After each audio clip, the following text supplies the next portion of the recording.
Good morning, and welcome to Redeemer Lutheran Church. I'm Pastor Gary Lodeholt. As we wrap up this first week of Christmas stories and legends, you might be surprised to learn that this one is true. This actually happened. On Christmas Eve in 1914, the first year of World War I, a strange quiet had settled on the Western Front.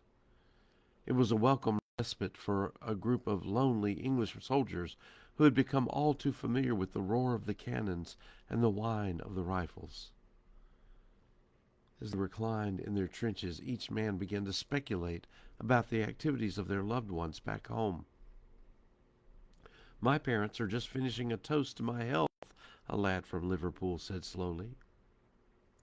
"I can almost hear the church bells," a stout man from London said wistfully. "My whole family will soon be walking out the door to hear the concert of the boys' choir at the cathedral." The men sat in silence for several minutes before a thin soldier from Kent looked up with tears in his eyes. "This is eerie," he stammered, "but I can almost hear the choir singing." "So can I," shouted another puzzled voice. "I think there is music coming from the other side." All the men scrambled to the edge of the trench and cocked their ears. What they heard was a few sturdy German voices singing Martin Luther's Christmas song, "From heaven above to earth I come to bear good news to everyone. Glad tidings of great joy I bring to all the world and gladly sing." When the hymn was finished, the English soldiers sat frozen in silence. Then a large man with a powerful voice broke into the chorus of "God rest ye merry, gentlemen." Before he had sung 3 bars, a dozen voices joined with him. By the time he finished the song, the entire regiment was singing.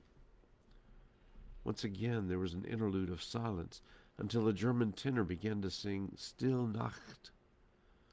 This time the song was sung in 2 languages, a chorus of nearly 100 voices echoing back and forth between the trenches. "Silent night, holy night, all is calm, all is bright." "Someone is approaching," a sentry shouted, and all attention was focused on a single German soldier who walked slowly, waving a white cloth with one hand and holding several bars of chocolate in the other. Slowly, men from both sides eased out into the neutral zone and began to greet one another. In the next golden moments, each soldier shared what he had with the others: candy, cigarettes, and even a bit of Christmas brandy. Most importantly, the soldiers showed the battered but treasured pictures that they carried of their loved ones. No one knows whose idea it was to start the soccer match, but with the help of flares, the field was lit and the British and the German soldiers played until they and the lights were exhausted. Then, as quietly as they had come together, the men returned to their own trenches. On Christmas Day, men from both sides again joined together, even visiting the others' trenches. The German soldiers, wishing to avenge the previous night's torch-lit soccer loss, organized another game, and once again they played in the shadows of the guns.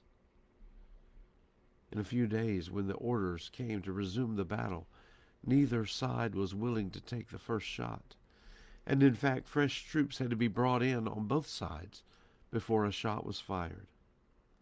For those soldiers who had shared that night, things were never the same. The enemy was no longer faceless. He was an acquaintance who had shared a candy bar or scored a goal in soccer. When they looked down the barrels of their guns at the enemy, they saw also the smiling faces of those whose pictures were shared on a silent, holy night, when the birth of Jesus drew hostile forces together as brothers, and for a few moments gave weary soldiers a taste of peace and goodwill. And for a few moments, the world was new and forever different. Thanks for watching, and remember to let this day belong to God.